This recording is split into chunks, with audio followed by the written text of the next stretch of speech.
Shanna. No. Daniel, don't say it. Shanna. I looked at the calendar this morning and it hit me.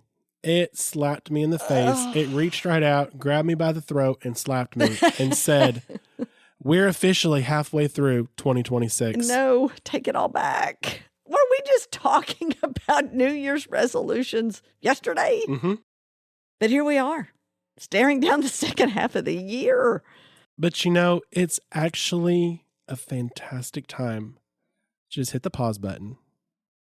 Most people will wait till December to look back at their money. But honestly, by then it's too late to actually change the outcome of the year. 100% right, Daniel. You're so right. And if you're off track with your budget or your savings goal, or you're waiting 6 more months to address it, it's just digging that deeper hole. And that's why today we are dedicating this day as the mid-year financial review. Woo! We're not going to shoot fireworks. You just get my little drama. We're not going to go out and barbecue. I mean, you can if you want to. But what we are going to do is help you figure out what's actually working, what needs tweaked, and how to finish 2026 even stronger than you started.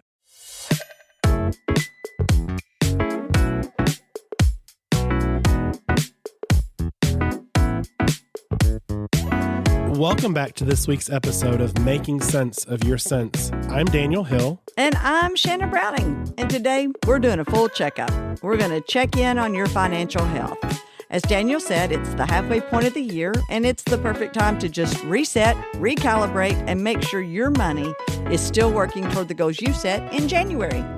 So, Shanna, what we need to do first is start by looking back at January you. Yep. Most people set big, ambitious goals, right? Save a specific amount, pay off that credit card, build that emergency fund. And life happens, Yes. right? Everything changes. So January to June. But by now, those January goals usually feel like a distant, slight, really blurry memory. Exactly. So step one of this review is just being honest. Ask yourself, did I hit those goals? If not, why? Was the goal too big? Was life just busy? What happened? And it's just you saying this to yourself. So be honest about it. It's okay. And so I find a lot of people don't actually know if they're even on track. They just have a vague gut feeling that they're okay. But, okay isn't a strategy. No.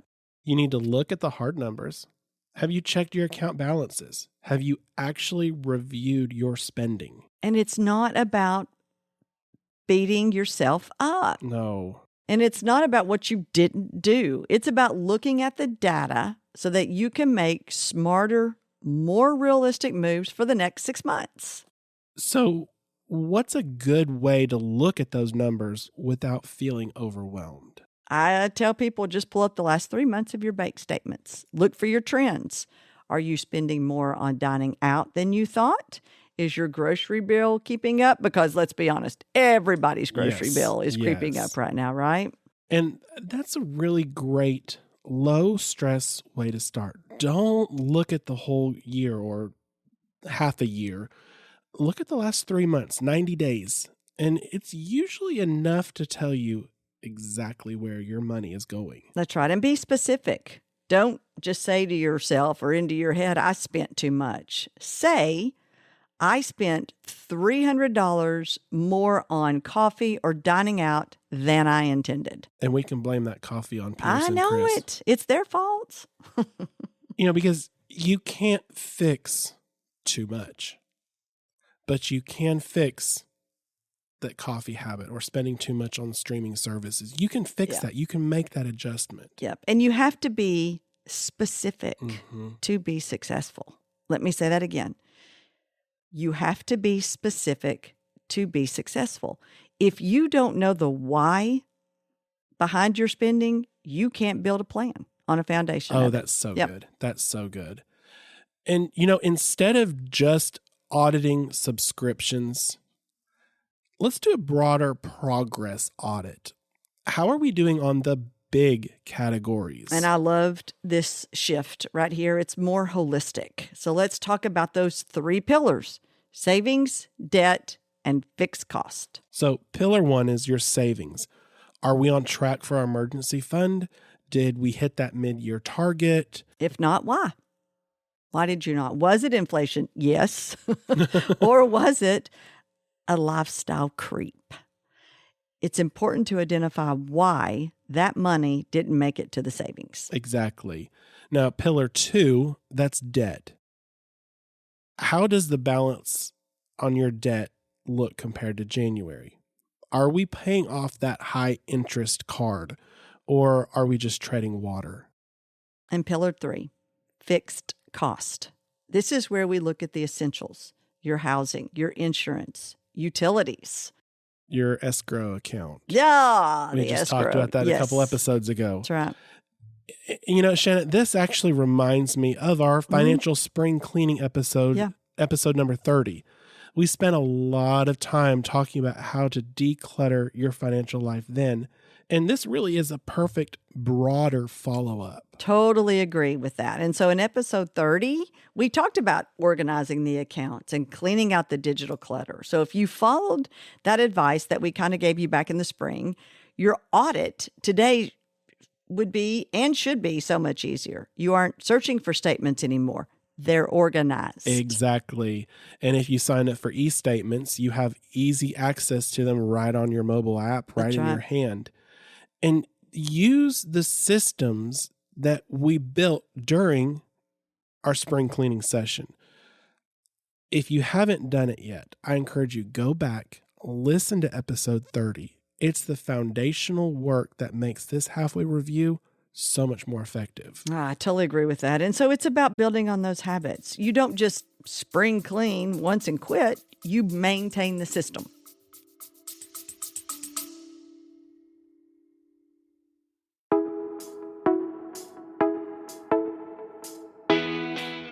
Hey everyone, Daniel Hill here with a quick question for you. Is your most sensitive financial information sitting in an unsecured metal box on the street right now? Paper statements are one of the primary targets for identity thieves and mail fraud. When you make the switch to e-statements, you're moving your data out of the mailbox and into our high-security digital vault.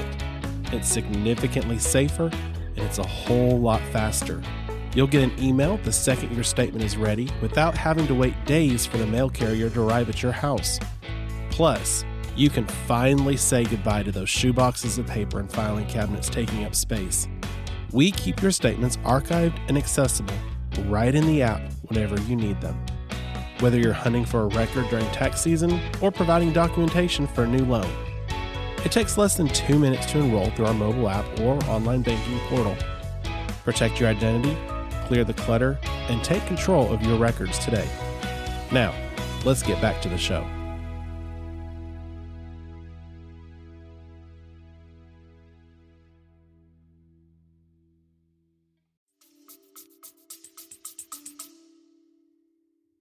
So, we've looked at our goals, we've cut the dead weight, and we've audited our pillars.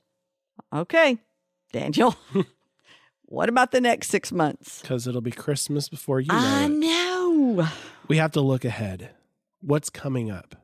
Back to school costs, holiday spending, maybe that late summer vacation. Most people wait until those are expenses that have hit to deal with them. And that is a recipe for financial stress. Exactly. This is the time to start budgeting for December.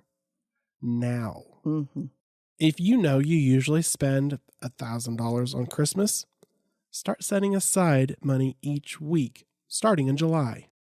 That turns a potential holiday crisis into a non-event. There's a lot of stress around the holidays, so let's make it a non-event. It's about proactive planning instead of reactive panic. You adjust your savings goals now.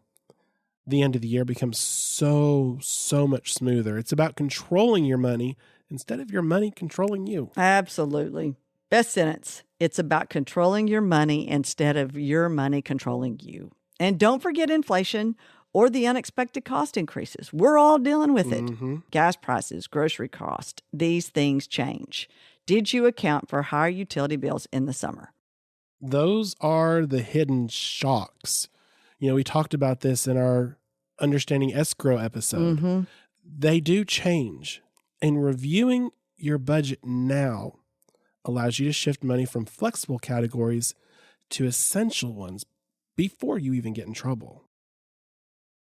So we get a lot of questions, and we want to take some time to answer those. What people want to know is when it's too late to change things up. And a big one is, what if I have completely failed my goals so far? Do I just give up and wait till next year? Like the resolutions, right? If you haven't completed them by January, I'm just going to quit. It's fine. We're done. Yeah. Absolutely not. There is no such thing as a failed year when you're still in June. You still have 6 months. And I love that. You can achieve a lot in 6 months. You can achieve a lot in 30 days. It's enough time to turn the ship around. We had someone else ask us, how do I make sure I don't just forget these new mid-year goals in another 2 weeks? I don't want to repeat. Accountability, right? Yes. Yeah, yes. Accountability. Tell somebody. Put it on your calendar. Write it down. Put it on a Post-it note in front of in your mirror. Make it a habit. Don't just make a wish. Make it a system. Maybe set a reoccurring reminder on your phone for the first of every month to just check on those specific goals. And I would say even go a step further, automate it. Yeah. Use the mobile app to automate your transfers to your savings goals. That way you don't even have to think about it. Yep. And that's a simple, high-tech, which Daniel loves, high-tech way to just stay on top of it. This really has been some great information. And so let's leave everyone with one concrete, impactful, actionable tip. All right. Your actionable tip for this week is the 1% bump. Increase your automated savings or retirement contribution by just 1%. If you haven't started, start today at 1% through the end of the year. And it sounds tiny, right? But if you increase your automated savings or your retirement by just 1%, you probably won't even notice it in your take-home pay. But that 1% adds up significantly over the next 6 months and beyond. It's the easiest way to give your future self a raise. Daniel, looking back at our mid-year progress really, really, really puts things in perspective. It is so easy to get caught up in the daily grind and just lose sight of the bigger goal. But today's progress audit reminded me that we're still very much in the driver's seat for the rest of 2026. Exactly. Don't look at this review as a critique of what you haven't done. Look at it as a roadmap for what you can do in the next 6 months. You have plenty of time to recalibrate. And to you all, our listeners, take that 1% challenge to heart this week. We said it was a bump, but I'm going to go back and say, if you can't do a 1% bump or you never started it, 1%. That's your challenge this week. And it's one of the most painless ways to build the real momentum. It absolutely is. And next week, we've got a really exciting one for you. Yes, we do. Investments 101, building long-term wealth. If you've ever felt intimidated by investments or just wanted a clear, simple path forward, you absolutely need to catch this episode. And the way to catch that episode is to make sure you're subscribed so that the episode lands in your feed on Tuesday mornings. And we want to thank you for trusting us with your time today. We'll be right back here next week. And until then, go out and make some sense of your sense.